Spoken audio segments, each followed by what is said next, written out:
My name is John Seidel, and on behalf of the Southeast Asia Center, I'd like to welcome you all to today's talk with our speaker, Pavan Mano, to talk about his book, Straight Nation, Heteronormativity, and Other Exigencies of Postcolonial Nationalism, which is out with Manchester University Press. Before proper introduction of Pavan, just to say today's event is being recorded, which means, we should behave ourselves. It means also that, our online presence extends to some people who might be posing questions during, after the talk and during the Q&A section of today's seminar or webinar. If there are any questions, for those of you joining us online, please put them in the chat and give us your name, your location, your affiliation, and a question. Not just a rant. If you'd like to post about this event on social media, please make sure to tag us at SEAC. We're on LinkedIn, on Instagram, and now we're back on YouTube, where you can find this and other future recorded events. I should also mention that we have some further events this week. I know there's a big workshop, but that's a closed workshop tomorrow, right? People can come. If they just email us. Okay, and that's on queer activism across Southeast Asia. It's about queering activism. So some of it is queer activism, some of it is ways of reconceptualizing activism. Great. Yeah. And then also talk in the evening by Dan Slater about dynasties, oligarchies, cartels, barriers to democratic competition in Southeast Asia. Maybe we can make these queer dynasties. We should make it more interesting.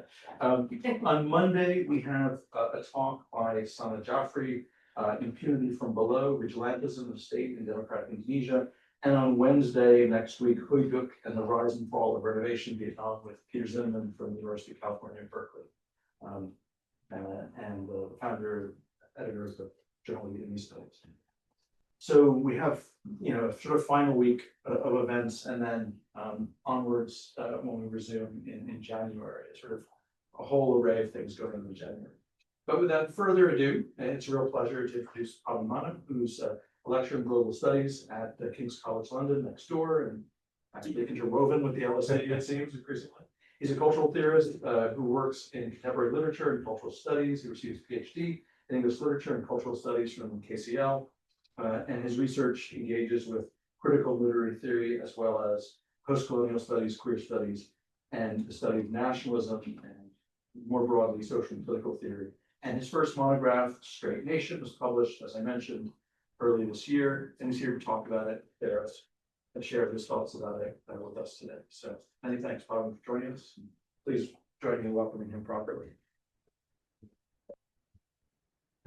Thanks very much, John. Thanks for the invite, and also thanks, Yoko, for getting all of this set up so that I'm virtually being, I guess, across the world. Fantastic. So I want to just think a little bit about today how we might theorize nationalism as a political force. And some of this is based on the stuff in my book, Straight Nation, where I'm interested in how heteronormativity or the governance of sexuality is folded into its operation. So that's one reason for the term Straight Nation, to call attention to the way I think that the nation can be read as contingent on a certain kind of straightness. Though in some ways it's also a bit of a glib term. In fact, occasionally I get questions like, does this suggest that there are queer nations? To which my response is, frankly, I don't think I've thought hard enough about the question. Maybe the book should be called Straightness and the Nation, which have been a little bit less sexy. But when I'm in a slightly less facetious, frivolous mood, I think it's actually an interesting question, because one then has to inevitably detour into the sexual logics that animate the gender and racial logics that are central to the coherence of the modern nation state. And people like Sophie Lewis and Niraj Valdev have done a lot of work to basically dispel that notion. But that'll be something else entirely. I'm not doing that today. So I'll say a little bit about the book. But I also don't want to repeat too much. So I want to also try and develop bits that I haven't quite thought about as much as I would have liked when I wrote the thing. But the basic argument that I make in Straight Nation is that nationalism in postcolonial Singapore functions through heteronormativity as a key modality. So by making heterosexuality seem normal, everyone else is regarded as not normal, and this offers the outside that the nation needs. I don't think this is a particularly radical or revolutionary point per se, but I think Singapore offers an extraordinarily intense instantiation of this condition, partly because I think the state has got an outsized capacity to make this heteronormative vision congruent with the nations. That's why I think Singapore is interesting.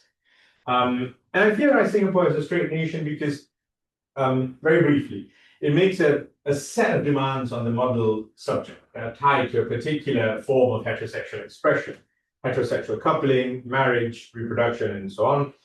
I'm not really interested in sexual identity per se. I'm more interested in the governance of sexual expression. And this is basically Warner's point when he says sexuality isn't only, or it's not all about sexuality. Right? And so one particular form of living is elevated, it's made normal. And key to this is the public housing system. So about close to 90% of Singaporeans live in public housing. It's a relatively good quality flats, comfortable, sufficient amenities in their vicinity, more or less still affordable, just about.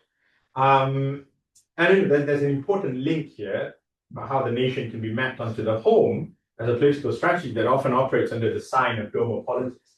It's not something I'm going to really go into, but I find a really interesting scene to mine. Well, the basic point is that the flat is a key node in Singaporean subjectivity, but the catch is that you need to be married to buy. There's no same-sex marriage in Singapore, so essentially heterosexual marriage becomes the condition of access to this housing that the vast majority of Singaporeans live in. And accelerated through this tremendously, but the eligibility conditions surrounding access to public housing that hinge on heterosexual marriage fuse subjectivity with heteronormativity, and the expected expression of heterosexuality in this specific way freights marriage with added meaning. So marriage becomes this kind of staging point for an induction into this imaginary, but it's also the junction point for the emanation of a new nuclear family unit. This is generally the time when people can afford to leave their parents' homes and live alone. I should say that there are some small exceptions to these eligibility conditions for unmarried folks to buy and stuff like that. I'm conscious of. This is really in case my people from that part of the world are tuned in. Important to be precise, best to set some guardrails and stuff. But by and large, this is a general principle. Heterosexual marriage flat, most people live in. The heterosexual nuclear family is ideologically and materially through this little setup constructed as a basis of this Singaporean nation, kind of minimal unit, and it's central to the feeling of belonging. That's basically the argument. That's the book's argument. So you don't have to spend a frankly exorbitant amount of money on the book. That's the central argument. I want to spend some time thinking about the nationalism business and how we might theorize it. And I think I came to this partly because I found the almost endless debates around belonging and identity incredibly tedious and also just not particularly interesting. What I found more intriguing and rich and politically and analytically productive was not identity as the making home and the making of us, but rather the idea of identity as making for it, the making of them. Right? Those who don't belong, not like us, xenology, I refer to it. And I think on some level, it can seem terribly vapid to say that the nation operates with a degree of exclusion. Anyone who doesn't happen to belong to a particular group is by definition excluded. So sometimes I feel like to say the nation excludes can appear to be stating a rather bland and boring fact.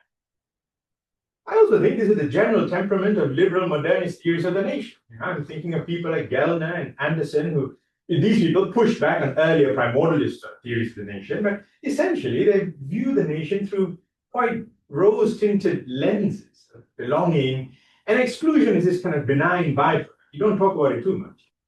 I think there's a bit of a sleight of hand here that's going on that obscures how the nation not only operates with a register of exclusion.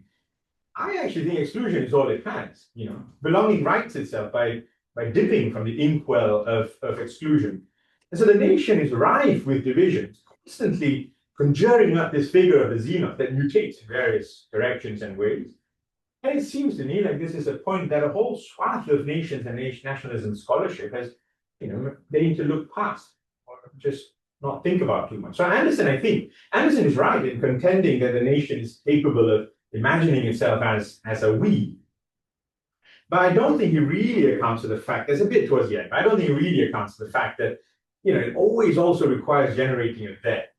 And this is Zygmunt Bauman's point, I think, when he says that the we also requires a there. And so I want to sort of set the stage. I'm operating really in this tradition of cultural studies, critical theory, amongst people who demonstrate and theorize how nationalism really works through a set of divisions, setting up dangerous foreign figures against which the nation can continually be rendered relevant. And it's against that production of exclusion that I think the illusion of the nation is sustained and belonging is imagined. Again, that question of xenology and making foreign. This is the kind of analysis, people like Gargi Bhattacharya, Gilroy, many others. I'm not alone in this enterprise. Nationalism's divisive force, it doesn't necessarily terminate the state's formal frontiers. It produces a whole series of internal anxiety, like maintaining the nation in this constant state of heightened alert to otherness that needs to be expelled from within.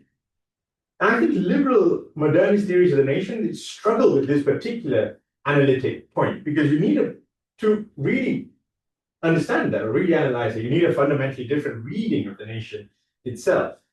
And so one of my favorite thinkers around this is Shivamon Vallabhan, who summarizes it like that. And I generally share this overarching sensibility that the conceptual architecture of the nation is scaffolded by otherness. The basin of belonging, I think, that nationalism can offer is contingent on expelling figures of the foreign, both discursively and also increasingly materially. I think Vallabhan's pithy formulation is fantastic in condensing what's at stake. But it's also here within this tradition of scholarship that I think race can sometimes be overdetermined. Right? So Vallabhan, for example, defines nationalism as the making present of the iconic ethnic absent. I want to frame this in the gentlest way possible, which is why I really try to preface this. Because there's that other entire lineage of work, which, within which to a large extent, race is not even determined, much less overdetermined, right? And that lineage is quite prominent in liberal multicultural circles. So what I mean by that is the general lack of regard for race as a fundamental category of exclusion in how nationalism operates. What I wanted to do in the book was think a little bit about how the governance of sexuality can accomplish some of the xenologizing work of nationalism, making foreign. But there's also the other bit of Vallabhan's formulation that I think is quite interesting. I want to build off a little bit more, which is the complacency bit. I think it's useful to think about complacency as a kind of political affect that buttresses the circulation of nationalism. And in Singapore, around the notion of multiculturalism, I think that's why Singapore is quite interesting, because there's a sort of really strong sense of complacency around multiculturalism, both by state discourse and state categories, but also generally among people. So in Singapore, generally people are understood or racialized into one of four categories: Chinese, Malay, Indian, or entirely unironically others. It's an old inherited colonial system that's been taken up by the post-colonial state, and it's more or less how the state is, how the society is organized and viewed. It's on the census, it's on forms, it's built into all kinds of principles of governance. So it's taken up by both the state as well as on the part of people, generally accepted, is attained the level of common sense. I won't get too much into the mechanics of it, but there's a sense that this mode of organization, and setting quotas on how many Chinese, Malay, Indian people live in a block of flats, for example, there's a sense that this is the correct way to organize society, that it makes sense. Not necessarily a racial utopia, but pretty damn close to it. Singapore might not have solved the problem of racism, but it's doing a decent job of it. That's quite firm in Singapore. And what I'm struck by is the complacency around this, as well as how to analyze it. Two things. So the first thing is that these categories just inflect how the state narrates itself as well as how people have learned to interpret themselves as a collective. And it's actually, if you think about it, quite a blunt and dumb system. It's inflected by a whole host of other things. It's not as simple as it seems. It's inflected by language, religion, skin color, class, and so on. Indian also subsumes Hinduism and Tamil, for example, amongst others. Chinese subsumes Mandarin instead of Cantonese or Hokkien or whatever. And in fact, for a long time, the state spent tremendous energy trying to eradicate all of these other Chinese languages. But regardless, even though it's a silly system, there's considerable complacency amongst people that it works. And I think this is partly because the state's discursive terrain submerges race to a degree, not entirely, but to a degree. I'm struck, for example, as to how to a large extent, I'm in a position of what we might call principal national subject. Indian, I can speak Tamil, dark skin, and so on. Though not entirely comfortably, because I'm also Malayali, I grew up speaking Malayalam, so I don't entirely fit into it, insofar as one can fit into these and made-up categories perfectly. But I can be located within this matrix. But equally, if an Indian worker who looks like me fell off of a building he was working on in a construction site and lost his life, there's hardly a batting of an eyelid. No one really gives a shit. And I say this for two reasons. One, frankly, it's not rare that it happens. In fact, I think it just happened a few days ago, latest case. But two, I say this because I think it's entirely crucial to puncture this quite stupid complacency around the supposed multiculturalism. One person is the principal national subject, the other is as far away from it as you can be. And so how do we explain this? Is something that I've been grappling with, both in the book and since. And what struck me is that a lot of the work that comes out of Singapore roots analysis through this idea of pragmatism. The concept of pragmatism is really hegemonic. It's something, so this concept of pragmatism is something the sociologist Chua Beng Huat came up with in the 90s, Singaporean sociology. And to be fair to Chua, he's theorizing this pragmatism thing he's theorizing it as a political rationality, right, via communitarianism, that is one thing entirely. So it's not really his fault that since then, it's been taken up as a kind of theoretical deus ex machina to explain away contradictions. It's used as a kind of shorthand. When something doesn't quite fit, you just theorize it as pragmatism. And I think in this case with foreign workers, which is foreign workers an entire category, we'll come to that in a bit, I don't think we can really just explain it away through pragmatism. We should also remember that, this communitarianism ideas, this stuff around the sign of communitarianism, it can often also operate hand in glove with nationalism. Right? More than the individual that can operate under the sign of the nation. And so that kind of explanation, rooting it through pragmatism and communitarianism, I think can at best be just quite generous to the nation state and the machinations within it. Obviously, there's something that is going on as to how one is brought into the category of principal national subject. And there's obviously some kind of racialization that's happened. But equally, when I say that race can be overdetermined as a category, what I'm saying is that I'm skeptical that the route to analysis, the route to explaining what is going on, runs squarely through race alone. Not that it's not a factor, but I think it's operating alongside other things. And the claim I make is that this is cohered by the governance of sexuality. Again, not sexual identity per se, but the governance of the expression of sexuality. And to a degree, this is inflected by the postcolonial Singaporean state's quite overt embrace of the putative multicultural racial politics, which has its own constraints on what can be accomplished through racial differentiation. But I'm also not suggesting that we ignore the problematic of race in the constitution of the nation, or that we substitute heteronormativity for races. That's not what I'm saying. We know that heteronormativity operates not just along the axis of sexuality, it multiplies across categories of race and class and gender, migrant flows, and so on. We know this, the people like Natalie Oswin, who've done a tremendous job about exploring it in the context of Singapore. And the way that these differences coincide and are co-constituted can produce substantively different heteronormative expectations for different people. And I'm just saying that because of this States' avowed commitment to a post-colonial multiculturalism, the governance of sexuality becomes a key modality for how nationalism in Singapore is articulated. I think we can insist on sexuality writ large as an analytic category that doesn't drown in categories of race and gender, and to do so by analyzing queerness as not restricted to certain sexual subjectivities, sexual identity. As a consequence of heteronormativity's alliance with the nation, I think queerness finds itself positioned in the space of the foreign. And I think we can think of queerness not in this identitarian sense, but really the more radical sense, all that exceeds the limits of reproductive coupling, marriage, and kinship-based expressions of heterosexuality. Right? That can be represented as incompatible with and often contradictory to the nation. So my contention, really, and what I want to think about more in the rest of the talk is really the irredeemability of foreigners not fitting in with the nation can be sealed through the production of queerness. And so I'm interested in these paradigmatic figures of the foreign who have their incompatibility with the nation confirmed by being rendered queer. Right? They're disallowed from expressing their heterosexuality correctly.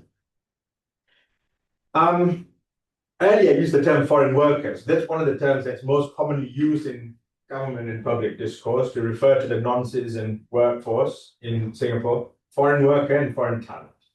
Both of these terms, they generally denote non-citizens who are working in Singapore, but there are racial and class dimensions to how these terms are constituted and how they're deployed. Foreign talent is a category that primarily made up of white Euro-Americans, relatively senior, well-paid positions, usually made up of professionals, managers, executives. And in the last couple of years, that's gradually expanded to also include middle-class Asians, North Indians in particular. That's the movement that's been happening. And that last bit, I think, is worth flagging because it shows us how the recruitment of North Indian professionals into this category tells us a little bit about how class can also ameliorate racial difference. There's something useful going on there. There's a way in which whiteness is imbricated in this category of foreign talent, but there is also an element in which class is co-constituting this category. So that's foreign talent. In contrast to this, you've got the category of foreign worker, usually used to refer to low-wage workers carrying out manual labor, working in sectors like manufacturing, construction, service, maritime industries, domestic work. Most of the foreign workers are generally brown people, either from South Asia or Southeast Asia. Never local, never Singapore. South Asia, Southeast Asia. Relatively poor background. One of the things is that while foreign talent, these people are encouraged, they are afforded opportunities to settle in Singapore. There's a pathway to residency and then citizenship. The foreign worker stands in diametric opposition. Generally, they're treated as, of course, they provide a short-term solution in terms of their labor, but also they're a problem to be regulated. They're necessary, but at the same time, they are a problem. And this is how Brenda Yeo puts it, which I think is a useful way of just condensing that, their treatment. And unlike foreign talent, there's also no possibility of permanent, long-term settlement, citizenship. None of that's open to them. And they're also distinctly marked as undesirable to the nation. And this is codified in legislation. We'll work through that a little bit. Whereas foreign talent, typically they apply for an employment pass to work and reside in Singapore. It's a visa. It's the employers of foreign workers who apply on their behalf for a work permit. And so the work permit is tied to a specific employer and is cancelled upon termination of employment. Mandatorily cancelled. Employers must do it. There's some differences between these two schemes. So the differences between the work permit and the employment pass. People on a work permit can't remain in the country without a job, without a sponsor or an employer. And so it's got all of that. But it also means that these two groups of people, two groups of non-citizens, they're subject to different legal regimes that regulate their presence. Right? So one of the key differences in relation to these two groups is that how they are treated in relation to their family. So employment pass holders can bring in family members, spouses, children, parents, parents-in-law. work permit holders don't have that option. And I think, I mean, obviously this is inequitable, this is unjustifiable and so on. But what it also means, I think, is that for foreign talent, migration comes with the possibility of moving whilst retaining the integrity of their nuclear family and that structure. Even if in practice not all might take this up, that is offered to them. And they're able, therefore, to participate in these circuits of heteronormative families by migrating and living with their families in Singapore. And that marks them as compatible with Singaporean subjectivity. They're able to display and express their heterosexuality legible within the architecture of the heterosexual couple and family in the way the model Singaporean subject is asked to do. And in contrast, work permit holders, foreign workers, are compelled to leave their families behind when they migrate. And my point here is that they can't live up to these exigencies of heteronormativity, even if they wanted. Now, this is not something I'm trying to say at the level of sexual identity. Surely there are queer foreign workers. I'm not interested. I'm interested in how they are being governed and placed within this matrix of heterosexuality and how that is displayed, right? So I'm not suggesting, again, that there's something inherently good about the nuclear family, and that foreign workers might necessarily want to migrate with their families. My point is really that they are necessarily removed from the circuits of heteronormative familism in ways that foreign talent are not. And then because the Singaporean state invests this heterosexual nuclear family as a sign with certain meanings, how one is positioned in relation to that carries implications for how one is subjectivized. So because foreign workers are compelled to leave their families to live in Singapore, outside of these recognizable familial structures, they are queer in that sense. It's a different idea. I'm not talking about the sexual identity per se, but their sexuality is no longer demonstrably legible within the framework of the nuclear family. And they're turned into this non-familial figure.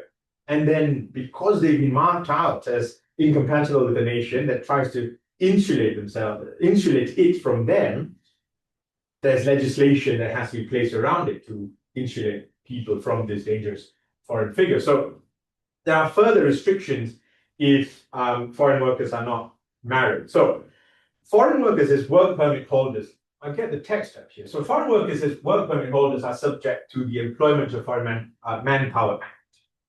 This act this bit of legislation only applies to them, right? People who are on the employment pass, they're governed by the Employment Act, which most other people in Singapore are. This only applies to work permit holders.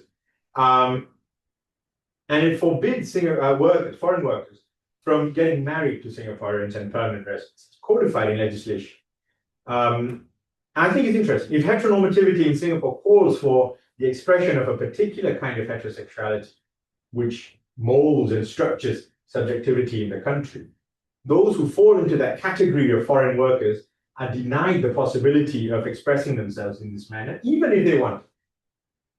And for women, they are explicitly forbidden from being pregnant. And the fourth schedule of the act is particularly unambiguous about this.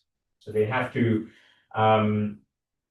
I think this is the most visible manifestation of the racialized gender and class dimensions embedded in nationalism and that co-constitute heteronormativity in Singapore, because the scope of the law is quite striking. You have the marriage bit, the marriage piece. It kind of extends beyond the borders of Singapore. But for women, it also means that they are subject to 6 monthly medical checks to make sure that they're not pregnant, they're not reproducing the nation. That's right.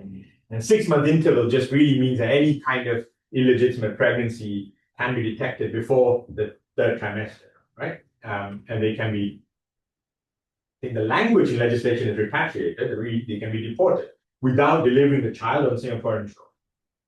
I think this reflects that endemic nervousness that Bauman talks about, kind of continuing racializing class anxiety around who is allowed to reproduce the nation, as well as the consequent membership of the nation. But the Employment of Foreign Manpower Act, it also goes further in refusing them the possibility of being incorporated into the nation. That's one thing that it does. It also actively casts them as potential sexual threats to Singaporean families and the nation, right? And we'll do a little story about that in a second, but you see that there's a section there that says they must not be involved in immoral activities, including breaking up families, right? Kind of weird moral panic around them.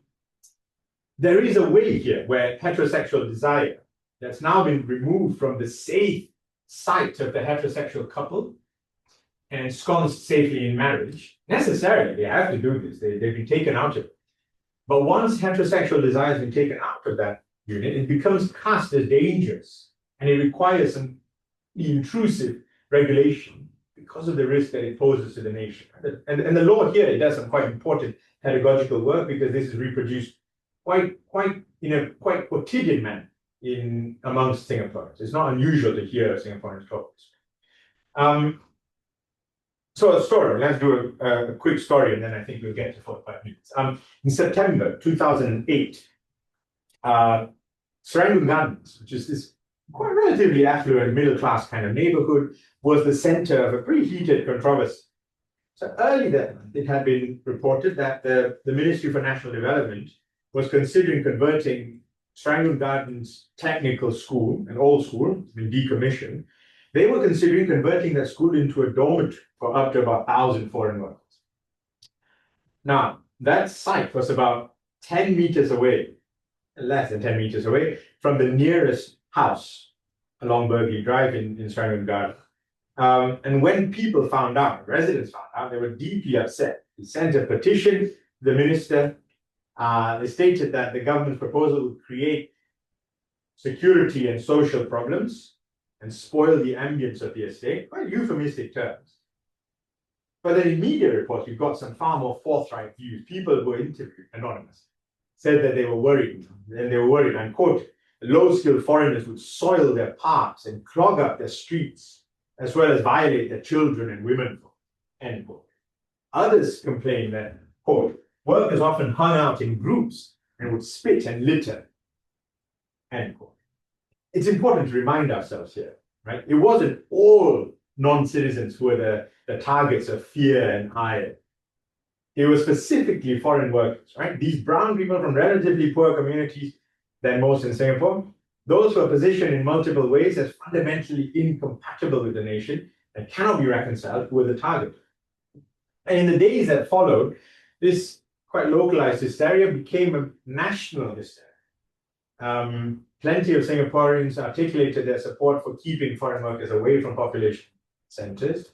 And eventually the ministry, they did press ahead with its plan, but they had several mitigating measures. So the number of workers that were housed at the site, that came down from 1,000 to 600.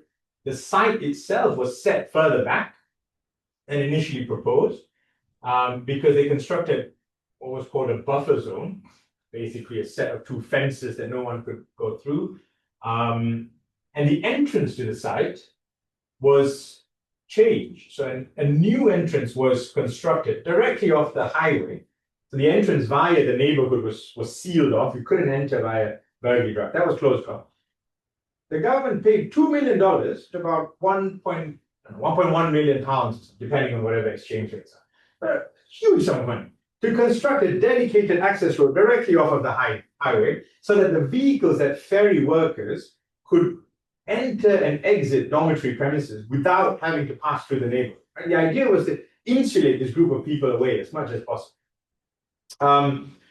It was also, of course, meant to ensure that the workers would not be able to enter the neighborhood via Burghley Drive. So you put some insulation there.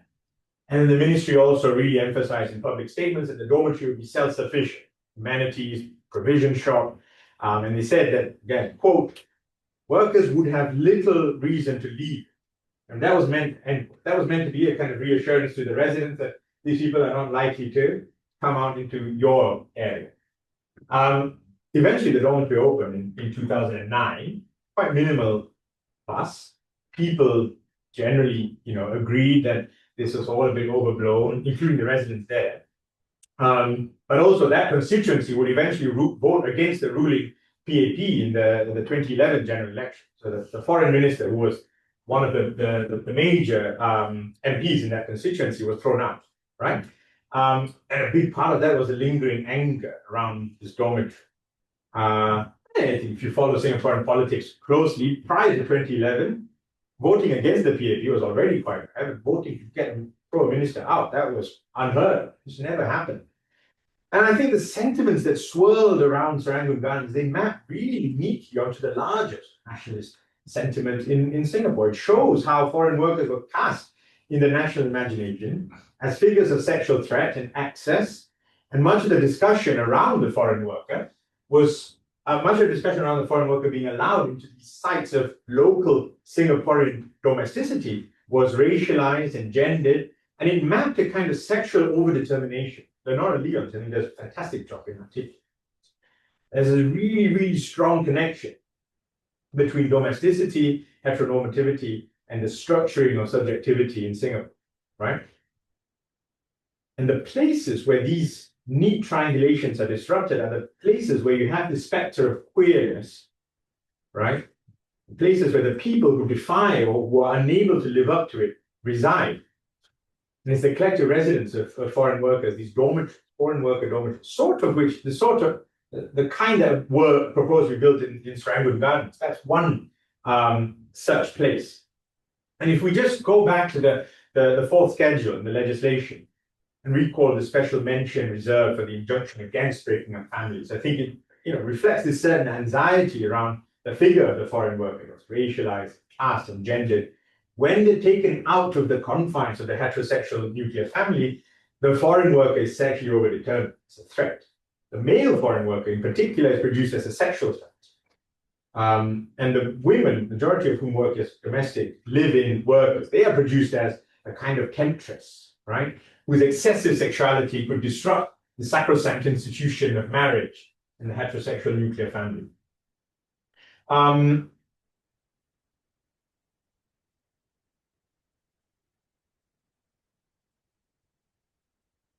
Just thinking if I've got enough time to get through this. Let me skip down a little bit. Okay, in contrast to foreign workers, we just deal with foreign talent a little bit. They have the possibility of coupling with Singaporean citizens. There aren't any problems there. Permanent residents, they can become members of the nation. They're invited to settle, become permanent residents. And subsequently, they get offered citizenship. It's not a straightforward path. Sometimes when I make this claim, I often get people who, non-citizens, foreign talent, academics and stuff, who live in Singapore, who then say, like, look, I've been a PR for whatever, 5 years or something, I've never been offered citizenship. It's not as simple as you state. That's not my point. I know that it's not a straightforward path. It's slightly different from the UK where, at the moment, at least 5 years indefinite leave to remain, and then a year after that you get citizenship. That's not how it works in Singapore. The state has a degree of discretion, and it's relatively opaque how citizenship works. That's not my point. There is a path. You might be offered citizenship. And what I'm trying to say is that they are cast as potentially compatible with the nation.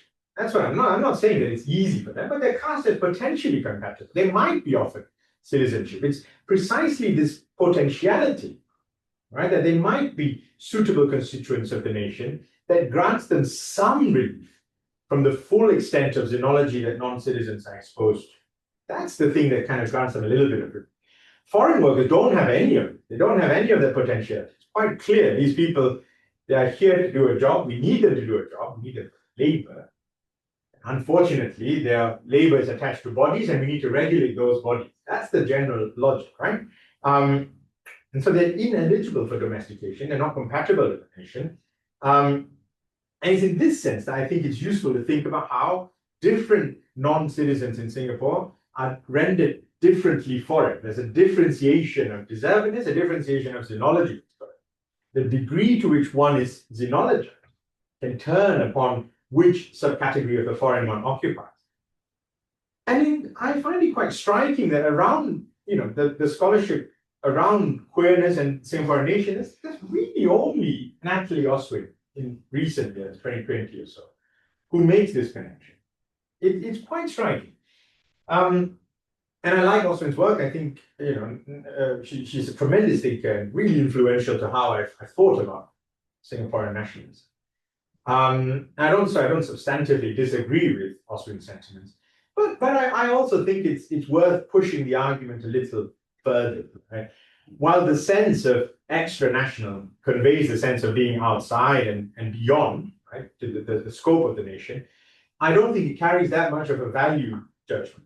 The sensibility that fundamentally powers nationalism, that what is outside the nation is in fact an active threat to the nation that must be surveilled and policed and regulated, right? And I don't want to be unkind to Natalie here, but extra-national is very much akin to Anderson's theorization of the nation, in which nationalism's exclusion is merely the banal side effect of nationalism.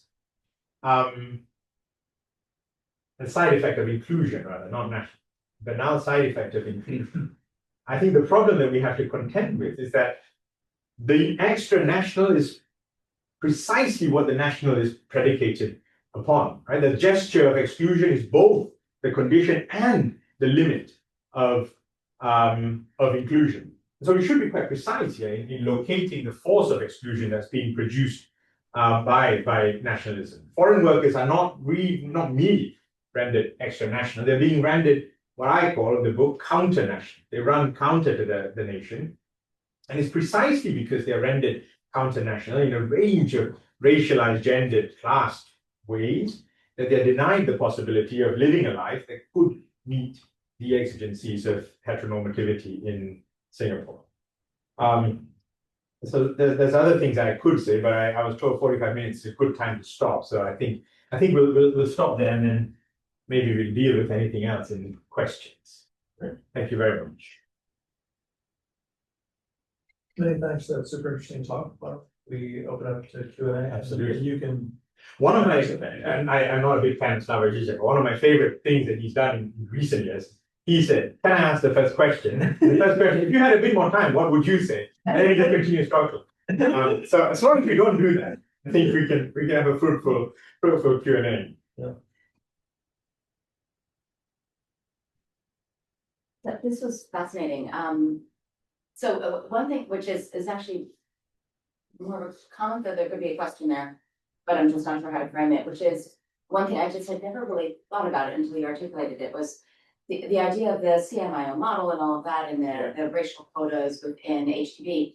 In so many ways, even as Singapore is trying to frame itself as essentially non-racial, which is the Schwabing, Singaporeans, hyphen and all of that, but just that you can't talk about race in particular consequences, they're also codifying this as the only category that matters for representativeness. There's nothing about, in other places, they're about, socioeconomic mixing in housing, for instance, and especially where 90% of the population approximately are in HDB, that would actually be possible. But instead, there's the trend in HDB is toward increasing exclusivity with the different, executive maisonettes and things like that, and the single room occupancy. And so it's just like, I was thinking of Anderson's phrase of the alchemical, transformation. But here it is that there's ethnicity is what matters. That's what matters for defining the categories that make up the nation, and not these other things that we might find. And the assumption with that all of these groups are similarly heteronormative in their behavior. But the question that I have is really,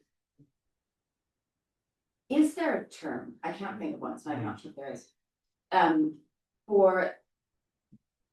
not sure if nationalism is the term that captures some of what you're describing, which is this pool of others around the central category of those who are in the nation.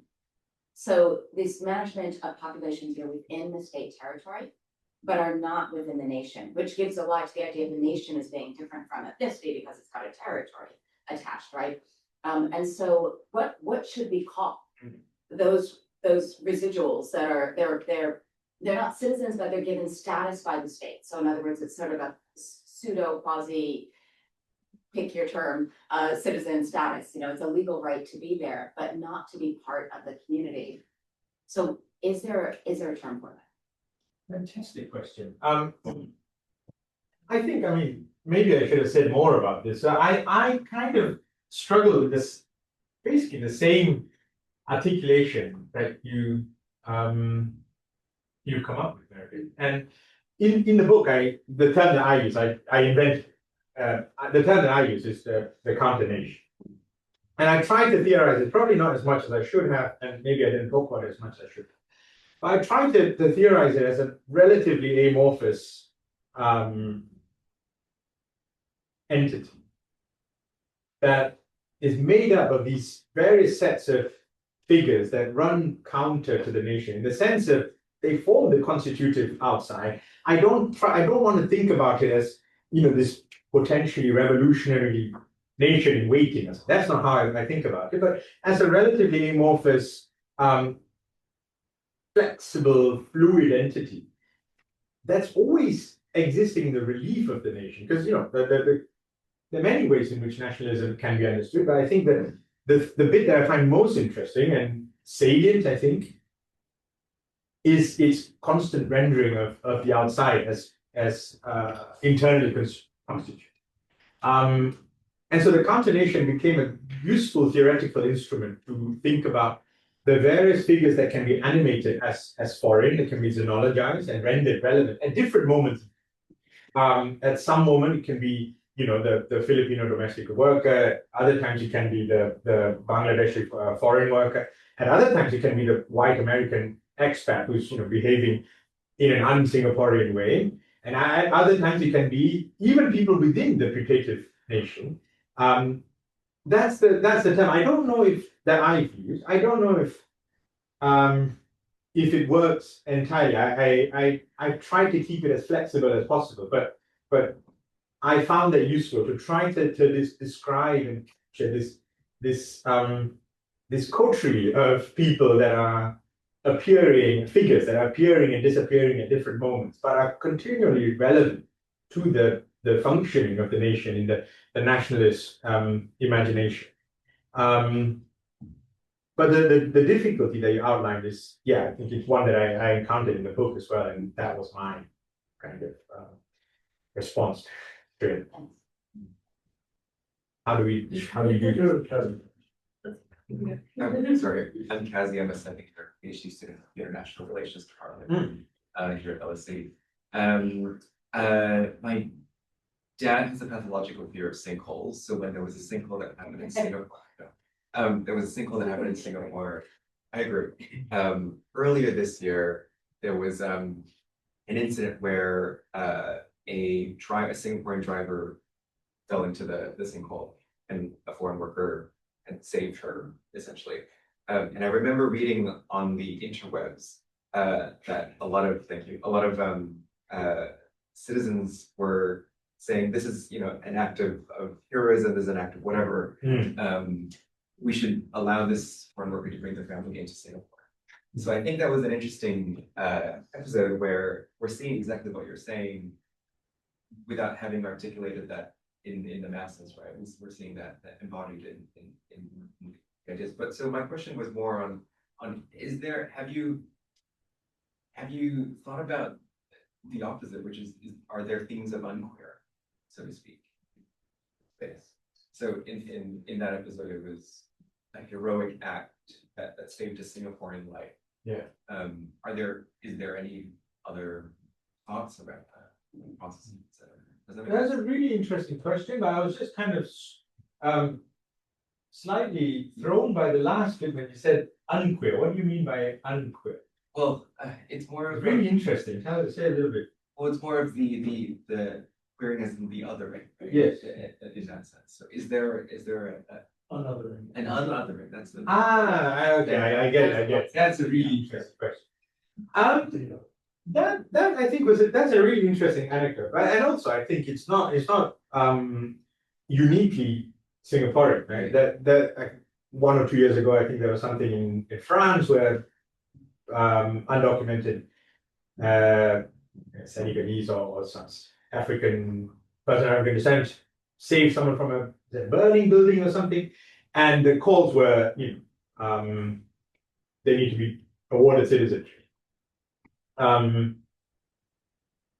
think it's the exception, right? And then the question becomes, well, so when is one accepted? Putting aside the fact that this is very much an individual situation, so it isn't, we're not really talking about structural change.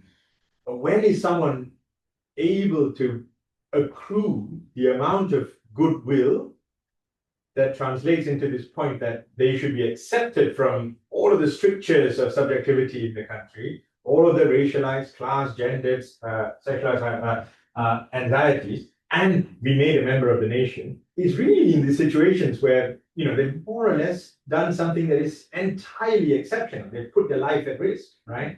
To save a member of the nation, I guess. So I'm not entirely sure if, in fact, no, I don't think we analyze this via, you know, this is enough to unother them. I think there's still a sense that this person is other, but an exceptional other, so not like the others, or they've done something that is so heroic that we recognize them, reward them, show our gratitude by giving them membership of the nation.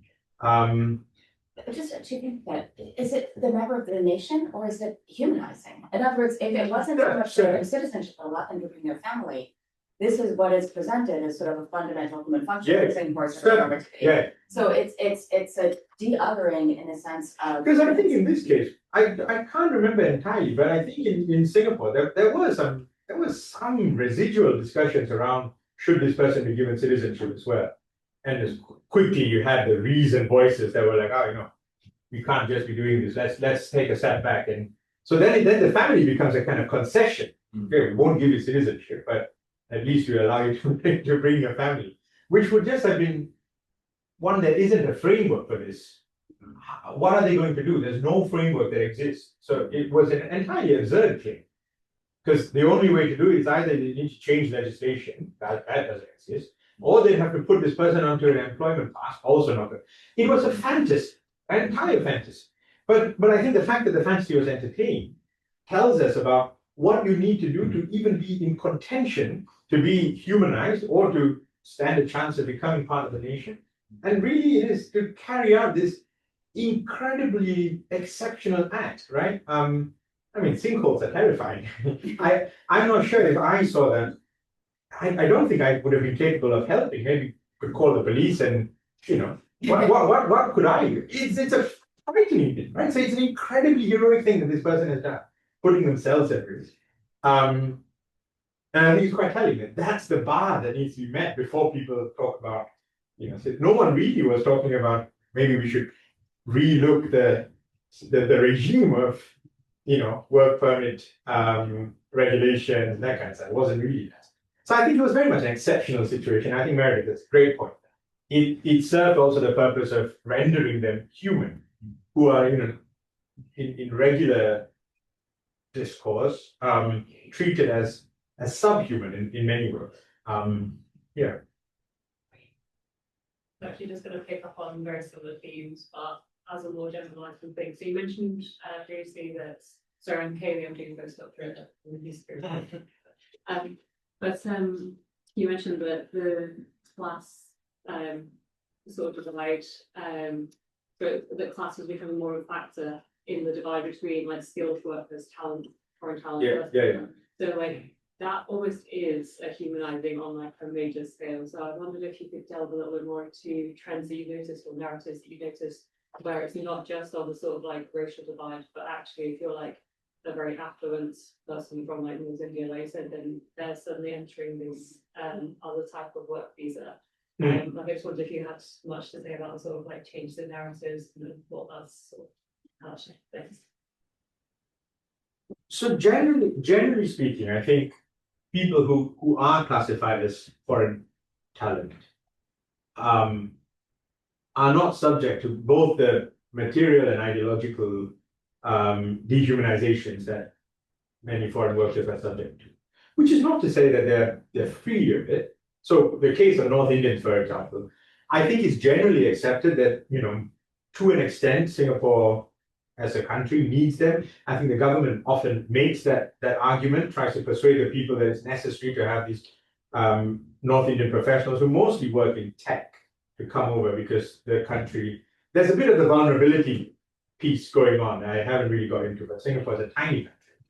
So there's always that discourse of vulnerability that can be rehearsed and reheated to say that, well, we don't have enough people, we need this expertise, we need foreign talent to buttress our limited resources. That's often used. But there's also, it's not smooth sailing for these people. They're also subject to various forms of racism, of not being Singaporean enough. And they also bring their own forms of discrimination and differentiation with them. Because there's, especially in the case of Indians, you have the caste question. The people in Singapore, generally, those who came in that wave of as colonial labor, mostly from Tamil Nadu, and mostly not of the Brahminic caste. They were workers, right? Indentured labor. Many of the North Indian professionals who moved to Singapore, they tend to be of a higher caste, and they're aware of this. Caste has kind of disappeared in Singapore because the people who came, they didn't retain it that much. It's sort of disappeared. But the people who come from India do have that, they're aware of it, and they're not afraid to assert. So I think it's important. It's difficult to do this kind of analysis because I think we need to get rid of this idea that there are perfect subjects on either side. There isn't this perfect anti-racist subject or group that people who are coming in can potentially assimilate into. Neither are the people who are coming these perfect victims who are just being racialized and other in particular ways. There is a tension going on that is inflected by a whole range of things. But generally speaking, I think that the sentiment around foreign talent, precisely because they're regarded as necessary, something that's a function of class, is that we sort of need them. That tends to be the state's narration. Whereas around foreign talent is we need them, but they cannot be allowed to become part of the nation. There are some differences there. I don't know. Sorry, if I didn't answer the question, feel free to. No, it's just like I just wondered what sort of narratives there were around it. So you definitely have obviously it's like a thing that's still quite fluid at the moment. It's like a change in progress. So I was just curious if things have changed even since you've done them like these past few weeks. Yeah, I must say I'm sure as a function of not living there for many years, I'm not entirely tuned in to how things have changed. But I would be surprised if it's actually changed. I go relatively frequent. I don't sense anything has significantly changed. Yeah. Thanks. Yeah. I have a question about that maybe is inspired by that incredible quote you had from that paragraph in the code. Yeah. And the anxieties there were very strong, but also the depiction of foreign male and female workers was one in which there was desire associated with these figures. And if I always in terms of all this realm of governmentality and some I always think this book by Christopher Chumuan about social control and how every sphere, from birth, cradle to grave, and you mentioned the HDB, but how there's such a controlled environment. And within that, if I'm not mistaken, there's a lot of anxiety that's then voiced publicly and officially in these sort of artificially stimulated debates about, low sexual desire among Singaporeans. Of lack of interest in ultimately in procreating. And that in that context, the Singaporean family, as it has become more and more middle class, is more and more reliant on nannies, au pairs, maids, and so forth. And in that regard, there's this disavowed but always present, desiring other. So the other is desiring and associated with desire in some dangerous but also perhaps exciting way. Whereas the Singaporeans are kind of dull as dishwater, in terms of any kind of sexual desire. It reminds me a little bit of my wife is Swedish, and there's an argument that people have made that the Swedish social democratic welfare state produced a Swede. There was a book in the 90s that translates to something like, "Is the Swede human?" Or, "Are Swedes human beings?" That basically the welfare state was so successful that people have become completely autonomous, uninterested in helping one another, that people are very self-centered and kind of neoliberal, disembedded, kind of profit maximizing actors. And, in my experience in Sweden, the Swedes are almost sexless, and the immigrants are like oozing sexuality. Yeah. My wife lives in a town filled with migrants.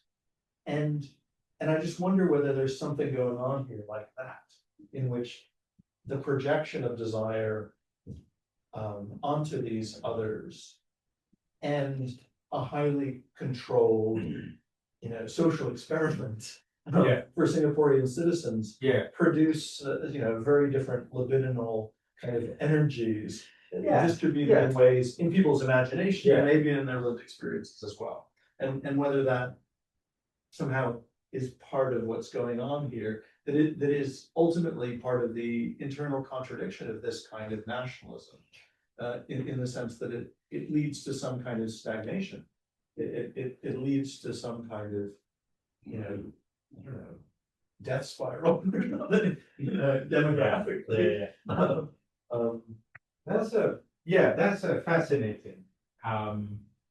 I didn't know this about Sweden, though it's not surprising. That is the way in many places migrants are rendered threats, isn't it? I think with Singapore, until I think the mid 2000s, the Singaporean government tried really hard to persuade people, both rhetorically and materially, through the distribution of incentives, cash incentives, to procreate. So you have the Prime Minister in National Day rallies. National Day rally is the equivalent of a State of the Union address, that kind of major political speech of the year, explicitly telling people you need to reproduce, have children, and then outline a series of measures. And quite common in the early 2000s. In the book, I kind of outline, I think there were 2 or 3 rallies where the former Prime Minister, Lee Hsien Loong, consecutively talked about this. And then there's a shift that happens in the mid 2000s where it shifts from having children to the question of population management is now addressed through immigration. It's clear as a shift because all of the rhetorical and material incentives that the government has offered have ostensibly failed, and they continue to fail. If you look at the total, the TFR, total fertility rate, it's either stagnant or it's been going down year on, and it's way below I think 2.1 is regarded as the figure for the developed countries. It's way below, right? So it's just ostensibly all of these measures have failed. These interventions have failed. So mid 2000s, it seems like the government has realized. They talk about immigration, but this idea of immigration of people from the outside supplementing the nation, which is necessary because it's a small country, we need people from the outside, is also contingent on the right person. So the rhetoric is always around, we need people from the outside, or we need good people, we need immigrants, we need good immigrants, and we will choose. Like there's always that notion of picking the right people, which it's relatively euphemistic. There's never any specification within those speeches when in these rallies and stuff. But on other occasions, there have been ministers who've in Parliament mentioned and attested to the fact that Singapore's immigration policy is also inflected by maintaining the ratio of its population, so ensuring that the percentage of Chinese people, Malay people, and Indian people remain constant. And when you actually think about it, it's quite incredible that since '65 that those numbers have not shifted. In fact, it would be impossible without a controlled kind of immigration policy to deliberately maintain it. Right? It's also something to say about within Singapore this anxiety around Malay people procreating too much. That's a different thing. So, generally speaking, people are not having enough babies, but then there's this group of people, Malay people, who are having too many children. That's another problem to address. So you often have this thing where in the National Day rally, majority of it is delivered in English, but then the Prime Minister also deliver a section. There's usually a section in vernacular, in Chinese and in Malay. The Malay speech will sometimes have this stuff around family planning, don't have too many if you can't afford it. So there are these two distinct lines of messaging happening within the same instrument, just in different languages, right? Which is, I mean, that's a whole different piece on how this the racialization operates within the nation. But there's certainly that kind of anxiety around sexualization, despite the and its contrast amongst different populations, where Singaporeans are generally regarded as not having enough sex and not reproducing enough. So the heteronormativity has been so domesticated that it's kind of a desiccated kind of heteronormativity that that is in danger of not being something enough. How do you miss it? Yeah, I suppose, Meredith. So I think you'll have something really. No, it's just, okay, so what you're saying highlights two threads for me, which one is the earliest version of the Great Marriage Debate, 1983, was specifically socioeconomic. It was have 3 or more if you can afford it. And so that had racial coding because of, just the overlap of race and class. But at the same time, it's like the current relief team for like, okay, if we need more citizens, are socioeconomically stratified. That's what gives you the right to be, elevated to citizenship. But also that if there's a need for more babies, they need to be of a certain socioeconomic class, right? And so that racial, that economic rhetoric gets toned down over time. And just no, please, we just need any single babies, right? But then still, in more recent years, the specific incentives to show, against with the pushback against these white papers on population and stuff like have been probably, it seems like the one that's been the most touted has been about education benefits. That foreigners, if you're a foreign talent, you can bring your family, you can bring your kids, but you're going to pay out the nose for schooling versus Singaporeans as citizens get lost. So there's that part, but then the other part, this idea of snazzing up libidos.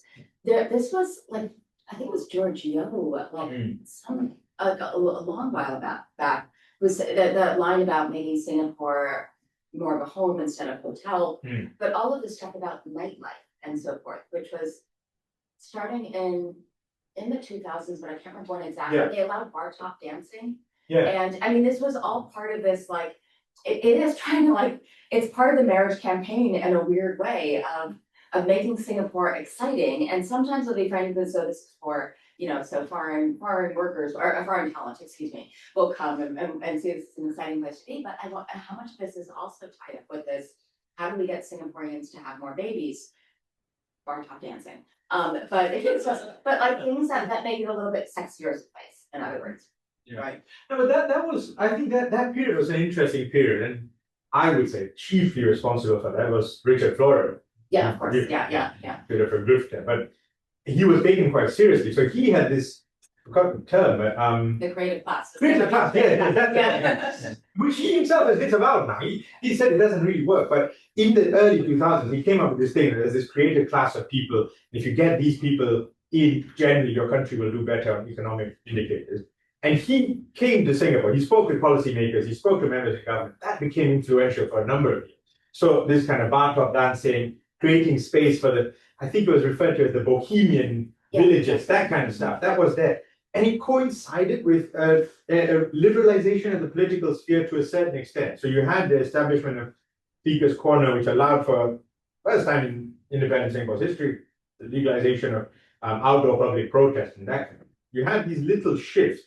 But generally quite short-lived. I think from in the next decade that was more or less abandoned.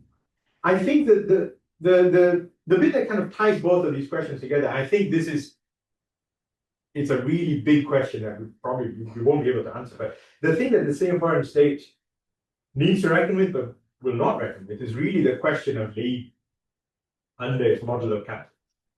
Around this question of domestic workers, for example, that you say, more or less, most middle-class Singaporean families will have a domestic worker. Yeah, look, I grew up in a family and we had a domestic worker. Most of my friends had them. And that's a function. Of course, you can look at that as, it's one complicit and stuff. I don't think that kind of individual moral guilt type of question is particularly productive. It's more interesting, useful to think about this as a function of society that is organized in a particular way where two people need to work. There aren't sufficient labor protections and regulations where a parent can be at home to cook and clean, that kind of stuff. Most of it is loaded onto the woman. I think it's worth reading this as a symptom of a society that is quite entirely enthralled to capital at the expense of labor, right? In many ways, I think the Thatcherite dream. And then also they broke up the compound and put everyone in these flats, so that granny. Yeah, so you don't have this kind of multi-generational, yeah, absolutely. So you have a particular kind of living that isn't multi-generational. You don't have this possibility of caring and stuff. And I think on multiple occasions, the government has shown itself to be on the side of capital rather than on labor. And it translates into these various things where to live a relatively comfortable life, not even comfortable, just a livable life, you need that extra person. You need to subordinate someone who's poorer than you, pay them whatever, $800 or something, so that you can then go out and earn a bit more so that you can afford the house, right? And I think that's a bit of a Gordian knot. I'm not entirely sure that we should blame the people who employ it. Otherwise, it's very, very difficult to raise a child. I think it's far more useful to think about, a government that could make changes if it wants to. I think that's the other thing that we should also remember. It's in an incredible position. It can change the constitution when it wants to, and it does. So the fact that the configuration of the political has not changed is a choice rather than it's gridlock. That's not the case. And I think that's another piece. And yeah, I don't think we have time to untangle all of those things. Many thanks for super interesting talk. Thank you so much for having me. That's wonderful. And great book. Get it at your usual online or a real outlet. And here's a copy for anyone interested. Many thanks. Thank you very much. And to all of you for today's event.